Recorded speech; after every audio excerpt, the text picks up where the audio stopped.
Hello everyone. Today we are going to see the concept of arrest before judgment under the Civil Procedure Code.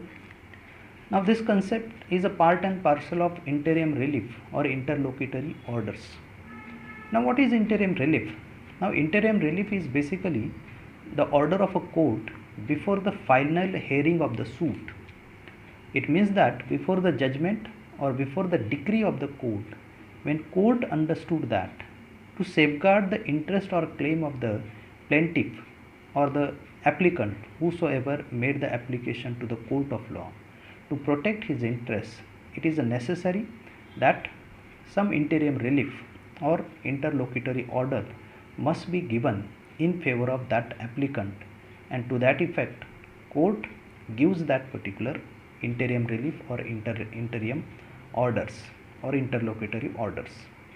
Now this particular relief or order is always have to see at the discretion of the court of law, and so it is like an extraordinary power which is with the court of law, which needs to be understood or which needs to be exercised by the court of law with understanding and with reason of that particular circumstances which prevails in between the parties. And so court have to verify that the circumstances or situation or conditions they are there, and to that effect the applicant may be defeated with his interest or claim, then in that case court can issue such particular interim relief or interlocutory orders. Now in this, when we see the arrest before judgment as one of the very interim relief or interlocutory orders, now in that what is we understand as a arrest before judgment? Now arrest before judgment we see that कि जहाँ तक object है arrest before judgment का as per order 38 rule 1 to 4, तो ये plaintiff को या फिर जो एप्लीकेंट है इज़ इनेबलिंग, सो एप्लीकेंट और plaintiff is enabling to recover the amounts which is due on part of that particular defendant. So ऐसा हम मान सकते हैं कि जहाँ तक प्लेंटिफ जो है वो क्रेडिटर है एंड डिफेंडेंट जो है वो अगर डेटर है, और डेटर जो है is liable for that particular creditor, and so ये इंटरिम रिलीफ जो है ये सेफगार्ड करता है दैट इज़ द क्रेडिटर और may be the plaintiff in a particular suit to recover the amount which is due on the part of that particular debtor that is a defendant. Or sometime a defendant may avoid that particular amount, or he may not return or give that particular amount to the plaintiff, or sometime he may create any obstructions in execution of decree in that particular suit, or so there is an apprehension that he may use the delay tactics against that particular plaintiff. तो ऐसी situation में court can pass such particular interim relief और इंटरलोक्यूटरी orders. अब इसके grounds क्या है, कौन से ग्राउंड्स पे ये इंटीरियम रिलीफ या इंटरलोक्यूटरी ऑर्डर कोर्ट पास कर सकता है, कोर्ट इशू कर सकता है.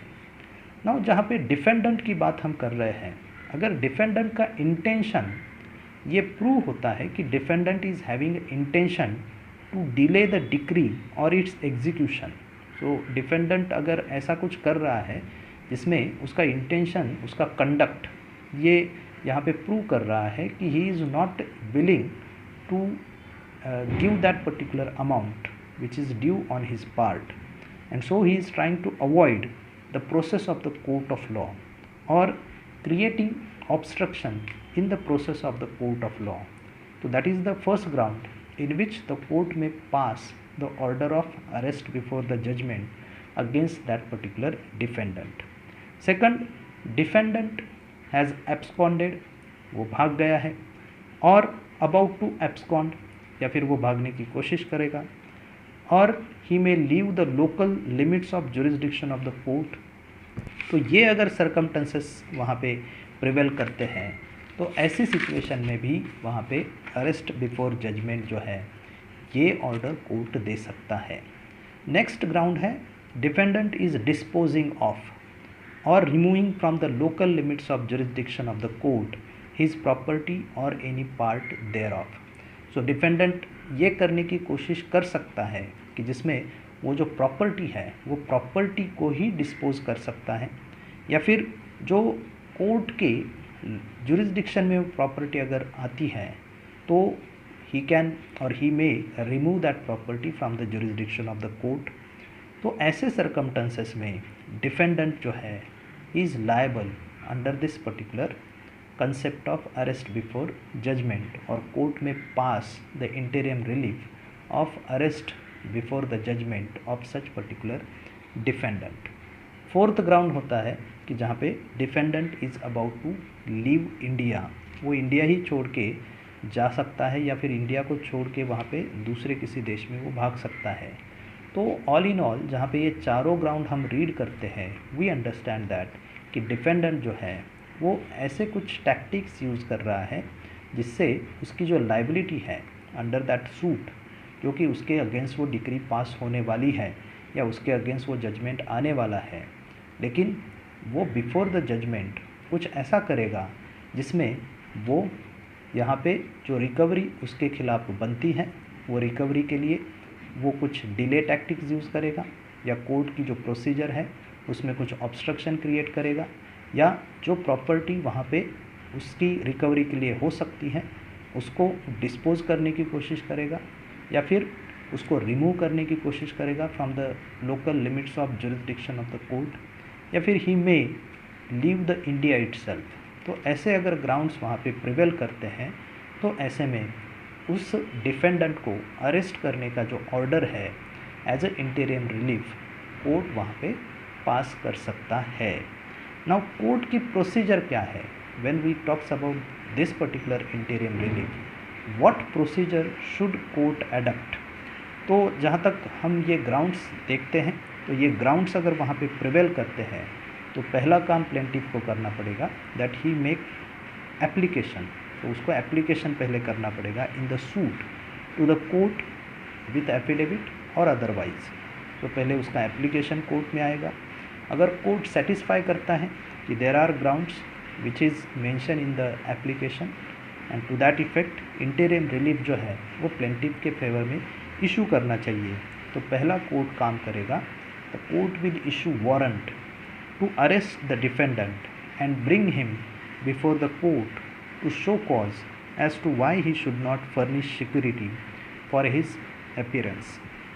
तो पहला कोर्ट वारंट इशू कर सकता है और कोर्ट डिफेंडेंट को कोर्ट में हाजिर रहने के लिए बोल सकता है थ्रू दैट वारंट, एंड उसमें ही विल आस्क और court will ask to show cause why he should not furnish a security for his appearance before the court of law। Second, defendant will not be arrested। अभी कौन सी situation में defendant arrest नहीं हो सकता, दो the order is issued by the court of law. तो defendant arrest नहीं हो सकता उस सिचुएशन में अगर वो जो ऑफिसर जिसके साथ वो वारंट दिया है या फिर जो एग्जीक्यूशन ऑफ वारंट है जिसमें अगर कोई अमाउंट वहाँ पे दी गई है वो अमाउंट अगर वो ऑफिसर को वो पे करता है तो वहाँ पे डिफेंडेंट के अरेस्ट करने की कोई वजह नहीं बचती है। तो in that case defendant will not be arrested if he pays the amount what mention in that warrant against that particular defendant. So third, application for arrest can be entertain at any time after the suit is filed and before और after appearance of defendant in the suit. तो जो application है जो court के सामने हम कर रहे हैं for the arrest before the judgment of that defendant, ये कब एंटरटेन किया जा सकता है? तो कब एंटरटेन किया जा सकता है? Eight any time after the suit is file, suit file करने के बाद कभी भी, एंड बिफोर और after appearance of defendant in the suit. तो एक बार सूट फाइल होने के बाद अगर डिफेंडेंट कोर्ट के सामने अपीयर हुआ है या अपीयर नहीं हुआ है, दोनों सिचुएशन में कोर्ट जो है वो अरेस्ट बिफोर जजमेंट का जो ऑर्डर है वो वहाँ पे डिफेंडेंट के खिलाफ इशू कर सकता है। Defendant can provide a security to the satisfaction of court in the form of money और property sufficient to answer the claim of plaintiff and such surety will be under the charge of claim decided in the suit. तो ये order 38 rule 2 बोलता है कि जहाँ तक defendant जो है वो सिक्योरिटी प्रोवाइड कर सकता है to the satisfaction of court, तो वो in the form of money हो सकता है या प्रॉपर्टी हो सकता है sufficient to the answer to the claim of plaintiff, and such surety, उसके साथ वो श्योरिटी भी दे सकता है। जो श्योरिटी अंडर द चार्ज माना जाता है, अंडर द कंट्रोल माना जाता है, जब तक वो सूट डिसाइड नहीं होता है। नाउ ऐसे जो श्योरिटी हम डिसाइड होने तक उसको विथहोल्ड करते हैं, अंडर चार्ज रखते हैं। अगर वो पर्टिकुलर श्योरिटी डिस्चार्ज के लिए एप्लीकेशन करता है फ्रॉम द ऑब्लिगेशन, तो on that application the court may ask the dependent to furnish the fresh surety which is provided under order 38 rule 3। Now rule 3 के बाद जहाँ डिपेंडेंट ऐसे अगर फ्रेश श्योरिटी या जो श्योरिटी उसको बोला गया है उसको वो कंप्लाई नहीं करता है या उस ऑर्डर को वो फॉलो नहीं करता है, तो ऐसी सिचुएशन में उसको सिविल प्रिजन हो सकता है।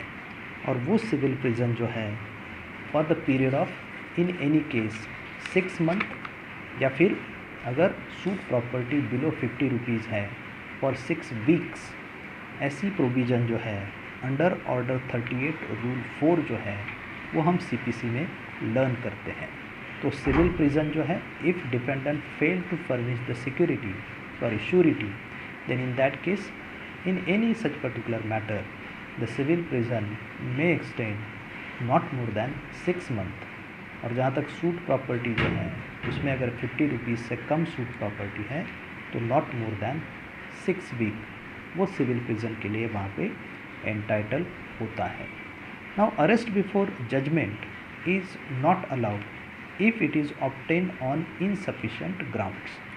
So as per the provisions of this particular order 38, the grounds they are important, वो grounds वो prevail होने चाहिए, तभी जो application है for the arrest before the judgment वो वहाँ पे कोर्ट एक्सेप्ट कर सकता है। या इन सच पर्टिकुलर केसेस जहाँ पे ग्राउंड वहाँ पे सफिशेंटली प्रूव नहीं होते हैं, तो ऐसे में कोर्ट जो है वो वहाँ पे अरेस्ट बिफोर जजमेंट जो है वो वहाँ पे एप्लीकेशन ग्रांट नहीं कर सकता है। ऐसे जो अरेस्ट के जो ऑर्डर होते हैं, एप्लीकेशन जो होते हैं वो ग्रांट नहीं किए जाते हैं। यहाँ तक कोई अगर लैंड से या कोई इमूवेबल प्रॉपर्टी से वो सूट अगर डील करता है, उससे रिलेशन में वो सूट है, तो ऐसे में वहाँ पे अरेस्ट बिफोर जजमेंट का जो ऑर्डर है वो कोर्ट वहाँ पे इशू नहीं कर सकता है। तो this is all about in regards with arrest before judgment. I hope आपको ये अंडरस्टैंड हुआ होगा। Thank you very much for watching this video. Thank you very much.